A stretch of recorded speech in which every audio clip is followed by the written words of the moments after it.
County Executive Elrich, it was great to work with you from the beginning on this bill. You mentioned the hodgepodge of bills that we put together. To all my council colleagues, this is an amazing day. We are the first jurisdiction in the state of Maryland to pass permanent rent stabilization, first county in the state of Maryland. Not jurisdiction, first county. Because I know Councilman Stewart will correct that. And I have my staff doing the research, and I think we are the largest jurisdiction in the country to have a cap at 6%. The largest jurisdiction. There's other states that have been 6+ or 10% cap.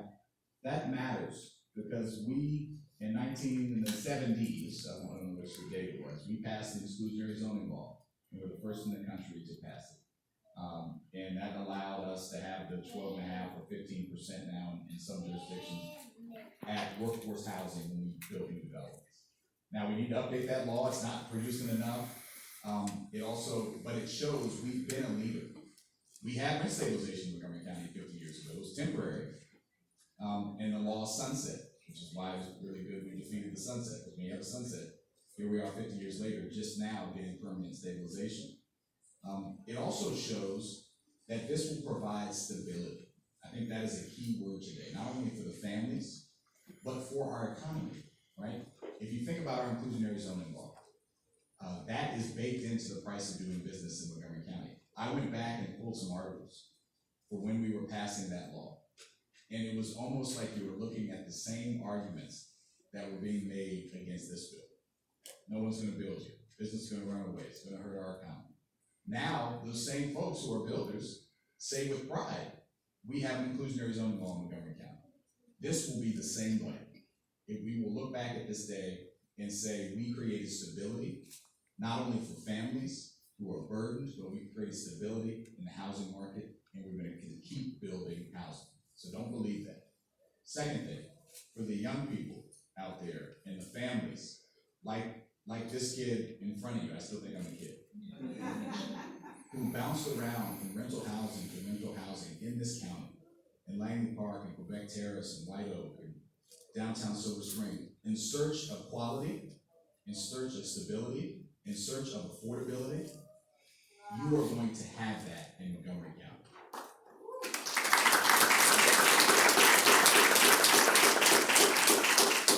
I'll never forget, I've told her story before, but the many partners who helped, among them were Everyday Canvassing. Are they now today? They are Everyday Canvassing. She was critical in putting a face and a name on these stories of rent increases. You know, there was often talk about, well, who complains? Yes, we had a 200% increase in who complained, but there's a lot of steps before you complain. You have to realize you have a right. You have to not be worried about retaliation. You have to understand the complicated lease document. You have to go to DHCA and find the number and complain. But there's so many people that self-evicted or moved. And I remember this one story of this young woman and her son, Elrich, who during the pandemic, when we had stabilization, which this group helped pass too, we had 2 forms of stabilization during the pandemic because we needed it, and all of our colleagues supported that.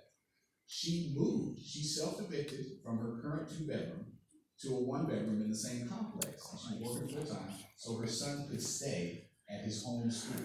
We got MCEA here because they know how important it is for her son to stay in their home school. She moved and negotiated because she couldn't deal with a $50 rent increase a month and was working full-time. That's what people are dealing with right now. And this will allow, and she had protection. That was an illegal increase, but she didn't know that she had the protection. So that brings me to my final point. So I turn to my colleagues. We still need you. Hughes United for Justice, CASA, UFCW, Everyday Canvassing, MCEA, SEIU 500, Renters Alliance. Yeah, I'm gonna get them all out. Mark made me do the hard part. Okay, we have a list. We're gonna get through the whole list. This is not over. We passed the bill. Mark's gonna sign it today. It will become law in 91 days, but then we have regulations. Then we, most importantly, have to make sure that the people like that mom and her kid know they have the protection. And that's what we're gonna need your help with, to make sure that they don't self-evict, Those are the things that keep me up at night, the people who move preemptively, who are displaced because they don't know they have a right. And that's gonna be the work over the next year. When next spring, this bill officially takes effect. So I wanna thank you. I'm just so excited. I wanna thank my partner in Good Trouble, all my partners in Good Trouble, but particularly Councilmember Kristen Mink.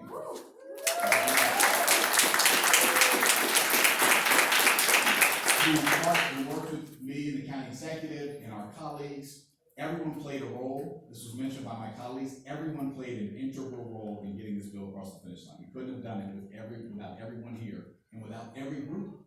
We needed that pressure. It was uncomfortable at times. It was sometimes angry pressure. It was, some people were crying, but that's because this is so important and we needed all of it.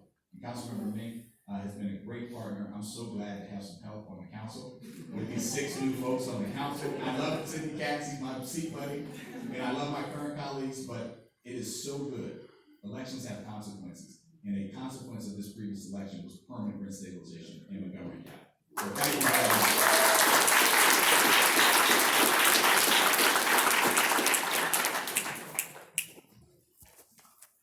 Hello, everyone.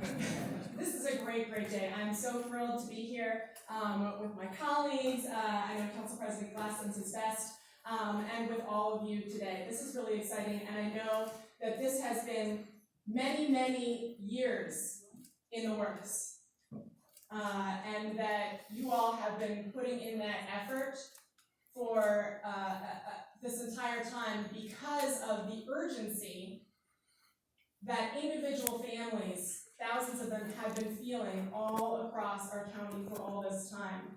And I am so grateful to be part of the council and part of the crew that gets to put this over the line, but I know that we all just give a tremendous amount of credit and of gratitude to all of you all for all of the work that you have done. And so that is the number one thing that I want to say to you all here today is thank you, and incredible job. Incredible job.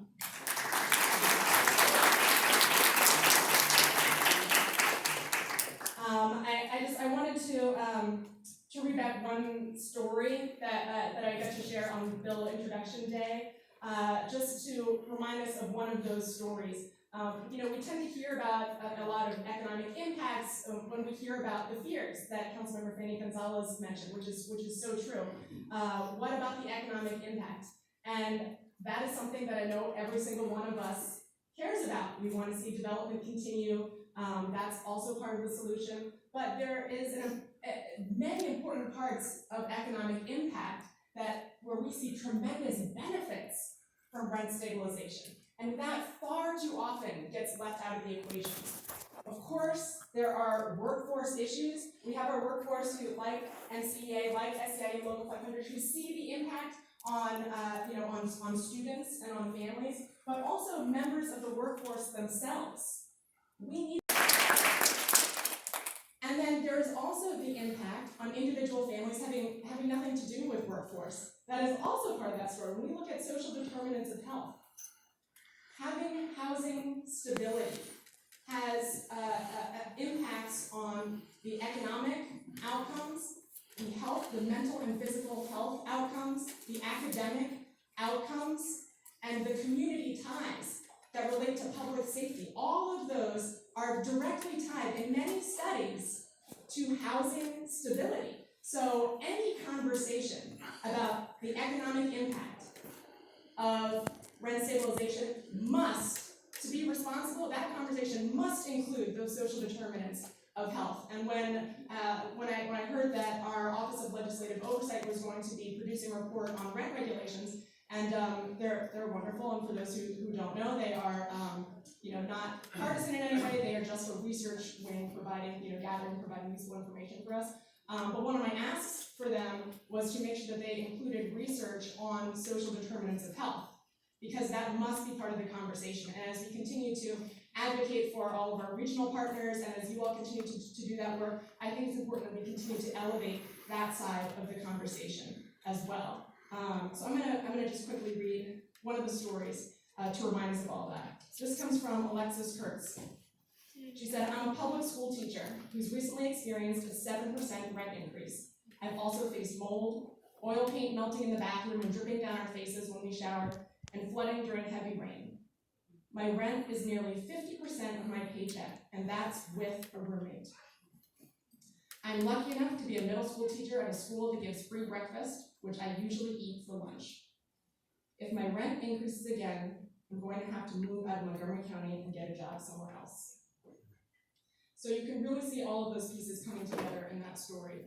And I'm so glad that we get to change that story moving forward. And I know that that work is going to continue regionally, and I thank you for that. But on this day, we are here to celebrate, and we are especially here to celebrate you and the tremendous good that you all have done for our county. So thank you so much.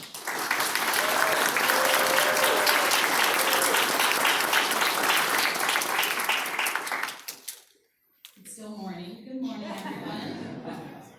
I just want to thank our county executive for inviting us here today and quickly getting this bill signed into law. This is a tremendous opportunity to be here with my colleagues. We just got elected, and we were able to work with each and every one of you. For the last year, we've been working on this. It was not easy, but look at what happens when you persevere to get things done. We heard, as we've mentioned, from many advocacy organizations, community groups, associations, municipalities, the county executive, everyday residents. We all wrestled with the components of this bill. During the discussion, I recalled my own story of what brought me to Montgomery County in search of affordable housing as a single mom, and how I had to struggle to make ends meet and continue to move up 270 in order to afford a home. And now my daughter, who's a graduate. These challenges are still facing our young people. And what concerns me is that there were so few people that showed up in the room to speak against that. It was the people who were impacted by the high rents, the unpredictability of rents, the threats of eviction, the instability. Those are the stories that carried us through and motivated our colleagues to build consensus to see this through. Immediately after the signing of the bill, my colleague, my staff member who was wearing one of my shirts with council member sales on it, he went into a convenience store, and the cashier asked, "Do you work at the council? Did you all decide on that rent stabilization bill?" And he said, "Yes, we did. It passed today." And he said, "Thank you. We are so grateful. I don't have to move." That's not the only story that we've heard. Based on his feedback, we are moving in the right direction regardless of what the naysayers say. We found a compromise to ensure that our residents can depend on stable rents. We made exemptions to ensure that economic development, which is central to our economy, will continue. 23 years. We went from 10 years, 15 years, 23 years from when you break ground. You're not going to have to worry about whether or not you're going to cap rent or whether or not you're going to be able to meet your financial obligations as a developer. I also passed my first ZTA to accelerate the process for building affordable communities, mixed-use communities. We're hoping that the combination of this rent stabilization bill, the regulatory environment, will create an economic recovery system that ensures we continue to be a community that works for everyone here. Everyone here. not just the select few, not just the ones with the big bucks, but for the everyday residents. The residents that elected us and entrusted us with their vote to make decisions on their behalf. This is an incredible day in our county. It's a historic day in our county, and I'm so proud to stand here with my colleagues to celebrate this legislation. Montgomery County will continue to be a place where we innovate, where we continue to build communities where people can live healthy lives, live safely in communities that are built with quality partners. And we will continue to thrive. And I continue to work with my colleagues to make good trouble, because this is just the beginning. We have a lot of work ahead of us, but we appreciate the partnership, and we are so grateful that you are here to celebrate all of the hard work that you have helped us see through today. So thank you so much.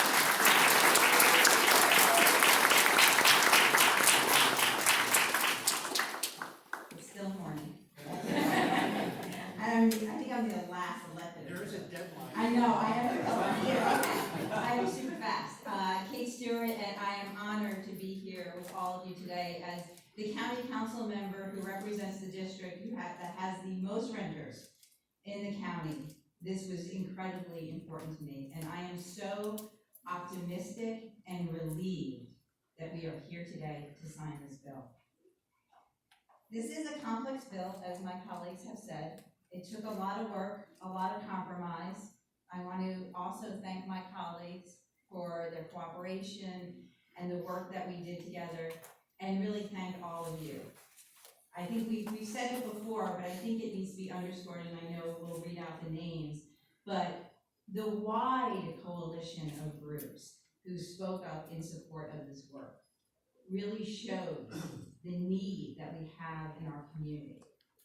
And as I've talked about from day one, this has been about making sure we have stable, safe, affordable home for our residents, as well as making sure that those who invest in our communities and build here get a fair rate of return on that investment.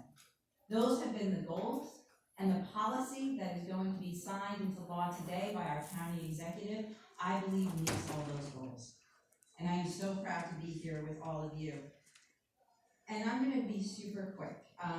This is something that has been a long time in coming. And the people who I have held close in doing this work when it got really hard were the parents, and particularly the mothers, who I know face great hurdles in making sure that their families and their children have stable homes to live in. Because my mom struggled. She's not with us any longer, and I wish she was so she could see this day and what we could have accomplished. But I particularly want each and every one of the moms out there who have sleepless nights, who are thinking about how they're going to provide a stable life for their child so that they can plan for their futures. I know this doesn't solve everything, but I hope it helps get us where we need to go as a community. And I thank you for all your dedication and work.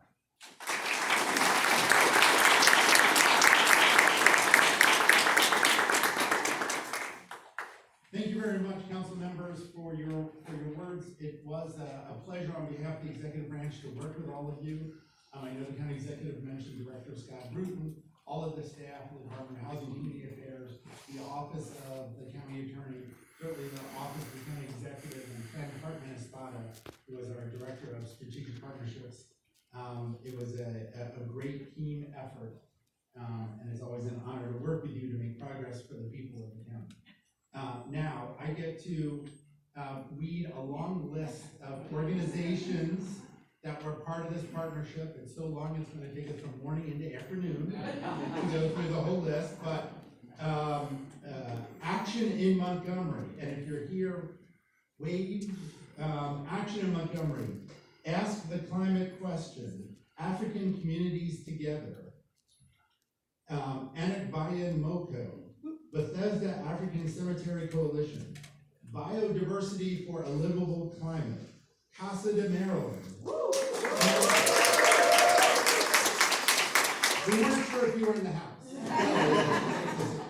Charter House Tenants Association, Chesapeake Climate Action Network, Cold Spring Plaza Tenants Association, Everyday Canvassing, Francophone Africans Alliance, Impact Silver Spring, Jews United for Justice, Wyoming Local 11, the Maryland Poor People's Campaign, Maven Tenants Union, the MoCo Pride Center, the Montgomery County BIPOC Green New Deal Internship, the Montgomery County branch of the NAACP, the Montgomery County Green New Deal for Social Housing, Montgomery County Democratic Socialists of America, the Montgomery County Education Association, the Montgomery County Racial Equity More Network, Our Revolution Montgomery County, Progressive Maryland, Progressive Neighbors, Renters United of Maryland, SEIU Local 500, SEIU 1199, United Healthcare Workers East, Shepherd's Table, the Renters Alliance, Transit Alternatives to Mid-County Highway Extended, the TAME Coalition, Trans Maryland, UFCW 1994 McGill, United Food and Commercial Workers Union Local 400, Unite Here Local 23, Unite Here Local 25, the Unitarian Universalist Cedar Lane Environmental Justice Ministry, and Young People for Progress. A long and exciting list of people who've come together to build a progressive coalition that hopefully, as you've heard from the executive and many of the council members, will continue to form a core of getting progressive work done during this term. Now we're going to hear from a few representatives from those organizations. First up is Alex Vasquez from Casa de Maryland. As folks have said, right, most importantly for the thousands of renters from all across the county whose efforts in providing testimony, calling council members, educating their neighbors, speaking at public events and to the press, and most importantly, being voting county residents. It's the reason our buttons say I'm a renter and I vote. Being voting county residents has made a difference today. The Renters Alliance is really happy to be here. We've been at this work since our founding in 2010, coming out of the county's tenants work group, where one of the recommendations was to pass a rent stabilization policy, which you know, County Executive Elrich, right?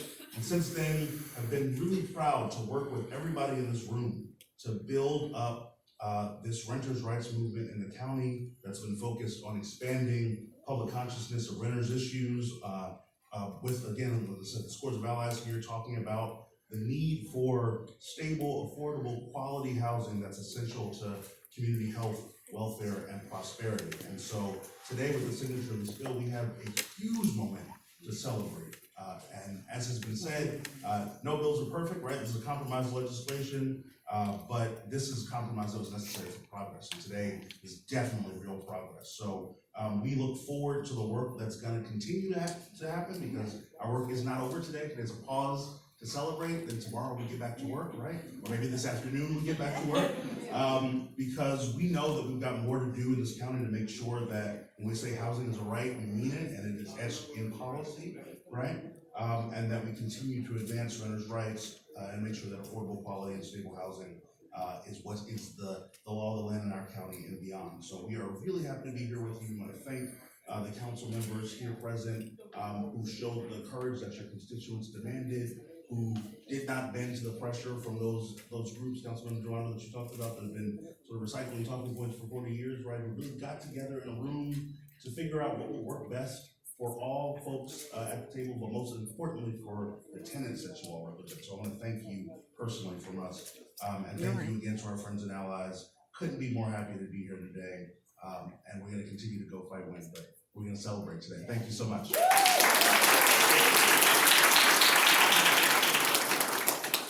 Next, we're going to hear from Oma Damala Williams from Young People for Progress.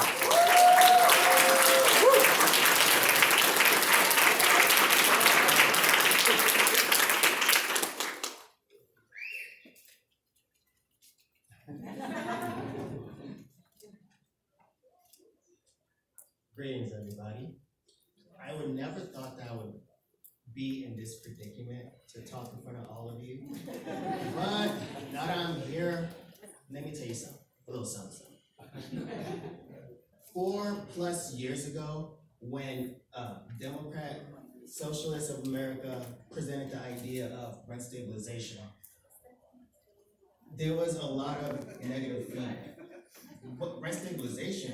What? No, never will pass. Now look at us now. What started off as an idea, it came to fruition. There was some fear about it. I say there was courage. Some people fought. I say it was a challenge. Overall, we did what we had to do. Some people said we had to negotiate. I say it was a slight compromise. But this is not the end. Rockville's not covered, not protected. Gaithersburg is not protected. So all I want to say is, for Gaithersburg and Rockville tenants, we see you, we hear you, and we're coming for you.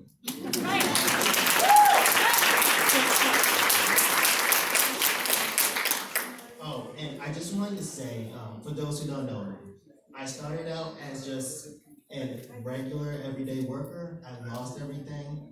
I checked into the shelter. I had to start all over again. So I know what's it like to lose your stuff and rebuild yourself. I'm president at Young People for Progress. I'm also an organizer for the Montgomery County Racial Equity Network. These organizations, they taught me a lot about morals, values, and struggles. And the most important thing is giving a voice.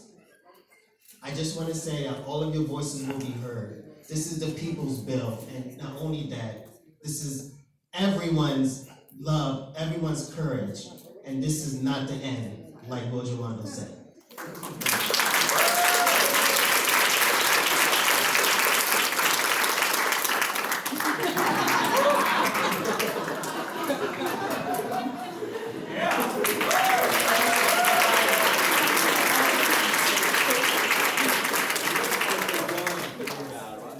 You know, I really thought the first person to take a selfie would be Mark Elrich.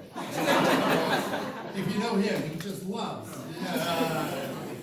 So maybe we can have Young People for Progress teach him how to do this. So our final speaker of the morning will be Kush Farad, representing Everyday Canvassing.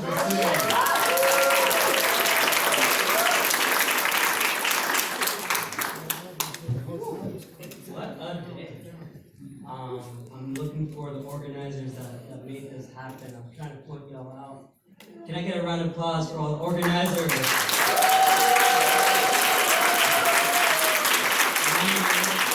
My name is Coach Caro. I am with Everyday Canvassing, which is an organization that premise is simple. We knock doors. For the last 3 years, we have knocked 50,000 doors. We have connected residents to government resources. We have connected them to elected officials. We have knocked doors with elected officials. And we have connected them to movement spaces and organizing. And our work is simple. We're data-driven, meaning we lean on the facts. We don't build a narrative, we listen to the people. And we're community-driven. And that means that we bring people in. The last year, we have talked to thousands of renters about what rent stabilization means to them. They are the ones that have spammed council members' inboxes. They have spammed their phone, their voicemails, they have emailed, because this is important to them.